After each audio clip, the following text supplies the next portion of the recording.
Welcome back. After providing the world of sports with some fine infrastructure and facilities, Afl Architects are all set to bring about a sea of change in India's sporting culture. With an aim to provide the best of amenities, UK's leading sports designer are now building stadiums in the country through a concept and story model. All of this only to provide state-of-the-art stadiums at the grassroots level, much to the comfort, convenience and livelihood for athletes across various sporting disciplines. Sports Zone's Aditya Banerjee gets us this report. This is a brand new cricket stadium at Edgbaston in England, ready to host the Indian team in August. And these are homes to some of the best footballing talent in the world. Truly world-class infrastructure made possible by Afl Architects from UK. And all of this could very soon be reality in India. And to bring about a sea change in India's sporting culture, Afl Architects are trying to bring in their expertise to provide state-of-the-art stadiums and infrastructure at the grassroots levels in India, something a budding athlete could put to good use. Basically, from what I've seen from going around India, from state to state, I've noticed that every stadium, whether it be built last year or a few years ago, they're all being built the same way. It's basically just a concrete block which is seating, and then you've just got a field with maybe just some structure for shading. And what we're doing is we're actually trying to bring our expertise as the leading designers in the UK and hopefully become the leading designers in the sports world in India, looking at basically the IPL teams, stadiums, looking at academies, hockey, tennis, and basically just change the sports culture in India. While Indian sportsmen have time and again won laurels for the country, no one will attribute this to the availability of good infrastructure. And that is where Afl is planning to make the difference.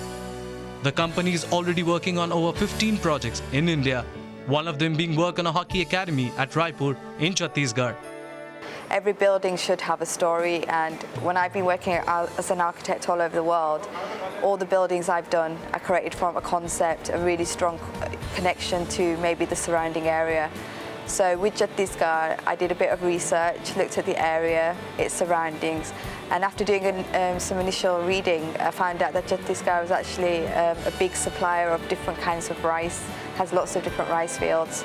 I created a heart, which is actually what you see underneath a microscope if you look at a grain of rice.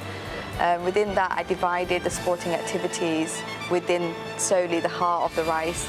So you've got your main sporting facilities within the middle of the rice, and on the surrounding areas, you've got your student accommodation and also facilities to generate money within the space.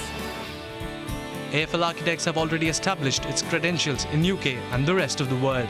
The company has provided state-of-the-art facilities at Manchester United Football Club, Chelsea Football Club and Academy, Liverpool Football Club and some top rugby stadiums. Afl has also designed one of the venues for the 2010 FIFA World Cup, the Peter Mokaba Stadium in South Africa. With the country emerging as the new economic superpower, it's time we give our athletes facilities like these. If India has to promote private investment to create world-class sports infrastructure, due importance must also be given to return on investment, something that is quite common in the Western world. What we want to bring is integrate facilities within the stadiums, such as cafes, restaurants, exhibition spaces, basically facilities that will generate money for the stadium. So the stadium's not being played 12 days a year, it's actually being used 365 days a year, generate money enabled to maintain the building. Afl's diversity of experience and ambitious approach should work for the betterment of Indian sports. Infrastructure cannot be a bottleneck in India's progress in sports. It has to be an enabler, and for that, it's time for a new innings.